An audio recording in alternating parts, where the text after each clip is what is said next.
राज्य मंत्री हवाई नेता है, उनको कोई मतलब नहीं है। अभी इतना भारी भारी सम्मेलन किए वहां बापू सभागार में, और जितना नेता मंच पर उतना ही श्रोता।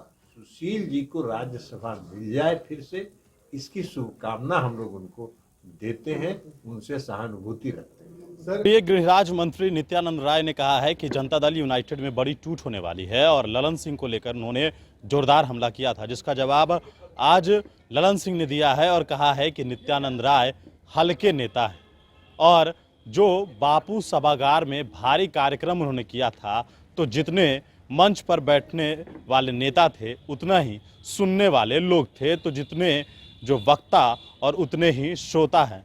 और जिस तरीके से नित्यानंद राय ये सवाल खड़े कर रहे हैं, तो अगर ये सब बात नहीं बोलेंगे तो चलेगा क्या, यह बात जो है ललन सिंह कहते हुए नजर आए हैं। उन्होंने सीधे तौर पर भारतीय जनता पार्टी के ऊपर जोरदार हमला किया है और साथ ही साथ जो सुशील कुमार मोदी हैं उनके प्रति हमारी सहानुभूति है, उनको फिर से राज्यसभा मिल जाए, क्योंकि सुशील कुमार मोदी के दो बयान जो उनकी बड़ी गलती है, पहला तो नीतीश कुमार में प्रधानमंत्री के गुण हैं और दूसरा बिहार में जब एक मोदी है तो दूसरा मोदी का काम क्या है। किस तरीके से भारतीय जनता पार्टी पर जोरदार हमला किया है जेडीयू के राष्ट्रीय अध्यक्ष ललन सिंह ने, सुनवाते हैं। आया सर, कैसे देखते हैं कि जेडीयू में बहुत बड़ी टूट जल्दी होने वाली है? गृह राज्य मंत्री हवाई नेता है, उनको कोई मतलब नहीं है।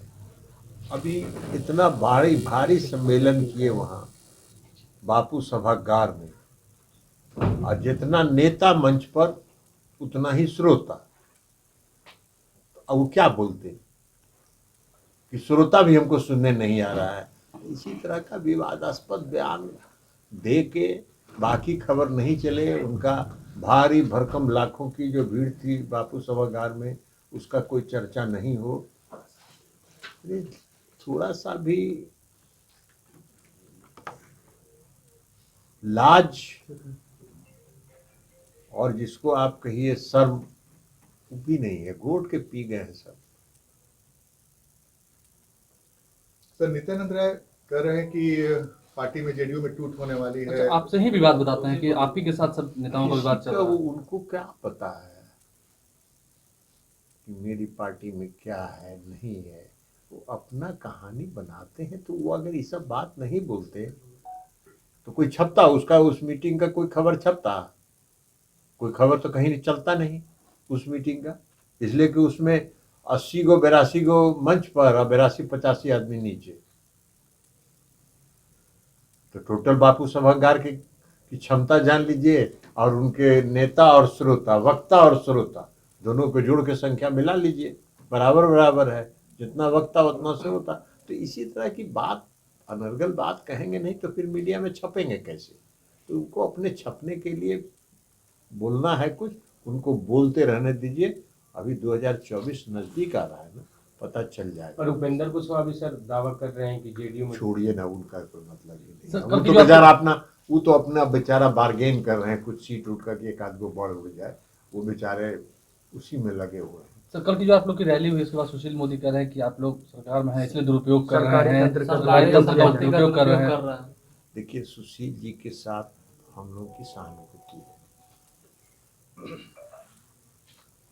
सुशील जी बेचारे 2 बात पहले बोल चुके हैं, जिसका सजा वो आज तक भुगत रहे हैं। एक बात उन्होंने कहा कि नीतीश कुमार जी में प्रधानमंत्री बनने के सारे गुण हैं, और दूसरी बार उन्होंने कहा कि बिहार में एक मोदी है ही है, तो दूसरा मोदी की क्या जरूरत है। ये 2 बात का खामियाजा बेचारे को आज तक भुगतना पड़ रहा है। अब अभी कुछ बोलेंगे नहीं जब तक, तब तो राज्यसभा के चुनाव का है, इसलिए उनके साथ हम लोग की सहानुभूति है। वो कुछ भी बोलते रहें, हम लोग को कोई प्रतिक्रिया नहीं देनी है। और सुशील जी को राज्यसभा मिल जाए फिर से, इसकी शुभकामना हम लोग उनको देते हैं, उनसे सहानुभूति रखते हैं।